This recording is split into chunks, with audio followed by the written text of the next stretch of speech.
ಅಷ್ಟು ಗ್ರಾಮಗಳಿಗೆ ಮತ್ತು 1,86,000 ಅರ್ಜಿಗಳನ್ನು ಕೊಟ್ಟಿದ್ದೀವಿ. ಅರಣ್ಯ ಭೂಮಿಯನ್ನು ಮಾಡಿದ್ವಿ, ಕಂದಾಯ ಭೂಮಿಯನ್ನು ಮಾಡಿದ್ವಿ, ಅಮೃತಪಾಲ್ ಕಾವಲಿದೆ, ಉಲ್ಬಲ್ಲಿ ಖರಾಬ್ ಇದೆ, ಸೇಂದಿ ಖರಾಬ್ ಇದೆ.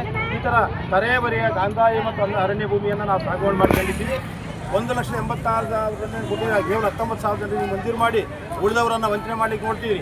ನಮ್ಮ ಉದ್ದೇಶ ಇಷ್ಟೇ, ಈ ಜಿಲ್ಲೆಯಲ್ಲಿರ್ತಕ್ಕಂಥ ವಾಸ ಮಾಡ್ತಕ್ಕಂಥ ಎಲ್ಲ ಕುಟುಂಬಗಳೇನಿದ್ದಾವೆ, ಎಲ್ಲ ಜಾತಿಯ ಭೂಹೀನರೇನಿದ್ದಾರೆ, ಭೂರೈತರಿದ್ದಾರೆ, ಯಾರ ಹೆಸರು ಒಂದು ಭೂಮಿ ಇಲ್ಲ, ಎಲ್ಲ ಜಾತಿಯ ಭೂಹೀನರಿಗೆ, ಭೂರೈತರಿಗೆ ಕನಿಷ್ಠ 3 ಎಕರೆ ಭೂಮಿ ಇರಲೇಬೇಕು. ಇದು ನಮ್ಮ ಮೂಲ ಉದ್ದೇಶ.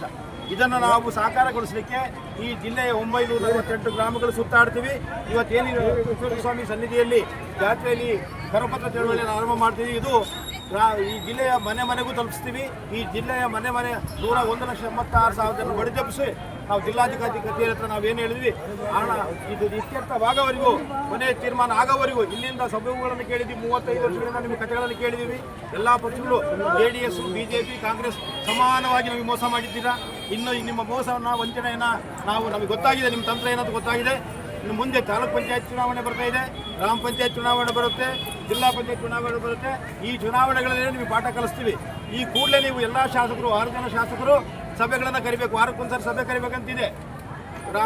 ಬಗರು ಸಭೆಗಳನ್ನು ಕರಿಬೇಕು, ಅರ್ಜಿಗಳನ್ನು ಮಂಜೂರು ಮಾಡಬೇಕು. ಒಂದು ಪಕ್ಷ ಶಾಸಕರಿಗೆ ಆಸಕ್ತಿ ಇಲ್ಲ, ಶಾಸಕರಿಗೆ ಕಾಯಿಲೆ ಬಂದಿದೆ, ಶಾಸಕರು ಪುರುಸತ್ತಿನ ಕೆಲಸ ಇದೆ, ಶಾಸಕರಿಗೆ ತಲೆ ಸರಿ ಇಲ್ಲ ಅಂತಂದರೆ ತಹಶೀಲ್ದಾರ ಮೀಟಿಂಗ್ ಕಲಿಕ್ಕೆ ಅವಕಾಶ ಇದೆ. ತಹಶೀಲ್ದಾರ ಮೀಟಿಂಗ್ ಕರೆದು ಕೋರಂ ಇಟ್ಕೊಂಡು ಮೀಟಿಂಗ್ ಪಾಸ್ ಮಾಡಬೇಕು. ಇದು ಇವತ್ತು ಸುಲಭವಾಗಿ ಲೆಕ್ಕ ಹಾಕಬೇಡ್ರಿ. ನಾವು ಈ ಹಿಂದೆಂತ ನಾವು ಎಚ್ಚೆತ್ಕೊಂಡಿದ್ದೀವಿ, ಜ್ಞಾನವಂತರಾಗಿದ್ದೀವಿ. ನಿಮ್ಮ ಎಲ್ಲ ಹುನ್ನಾರಗಳು ಗೊತ್ತಾಗಿದೆ. ಈ ಜಿಲ್ಲೆಯಲ್ಲಿ ಗೋಮಾಳ ಭೂಮಿಯನ್ನು, ಉಲ್ಬಲ್ಲಿ ಖರಾಬನ್ನು, ಅಮೃತಪಾಲ್ ಕಾವಲು ಭೂಮಿಯನ್ನು ನಾವು ಕೊಡೋಕ್ಕೆ ಬರಲ್ಲ ಅಂತ ಹೇಳ್ತೀರಿ. ಆದರೆ ದೇವಸ್ಥಾನಗಳಿಗೆ, ಟ್ರಸ್ಟ್ಗಳಿಗೆ, ವ್ಯಕ್ತಿಗಳಿಗೆ, ಆಮೇಲೆ ಕಂಪನಿಗಳಿಗೆ ಸೋಲಾರ್ ಕಂಪನಿ 1,500-2,000 ಎಕರೆ ಕೊಡ್ತಾ ಇದ್ದೀರಾ. ನಿಮಗೆ ಮಾನ ಮರ್ಯಾದೆ ನಾಚಿಕೆ ಏನಾದಿದ್ರೆ ಕೂಡಲೇ ಬಡವರ ಅರ್ಜಿಗಳನ್ನು ಪರಿಶೀಲನೆ ಮಾಡಬೇಕು, ಭೂಮಿಯನ್ನು ಮಂಜೂರು ಮಾಡಲಿಕ್ಕೆ ಆರಂಭ ಮಾಡಬೇಕು. ಇಲ್ಲಂತ ಹೇಳಿದ್ರೆ ಅತ್ಯುಗ್ರವಾದ ಚಳವಳಿಯನ್ನು ಆರಂಭ ಮಾಡ್ತೀವಿ. ಇದು ನಮ್ಮ ಜೊತೆಗೆ ನಿರಂತರವಾಗಿ ಬೆಂಬಲದಲ್ಲಿರ್ತಕ್ಕಂಥ ಲಕ್ಷ್ಮೀ ರಾಜಣ್ಣ ನಮ್ಮ ಜೊತೆಗಿದ್ದಾರೆ. ಇವರೊಂದು ಸಮುದಾಯದ ದೊಡ್ಡ ಸಂಘಟನೆಯ ಮುಖಂಡರಾದ್ರಿಂದ ಇವರು ನಮ್ಮನ್ನು ಬೆಂಬಲಿಸಿ ಮಾತಾಡ್ತಾರೆ ಕೇಳ್ತಾರೆ.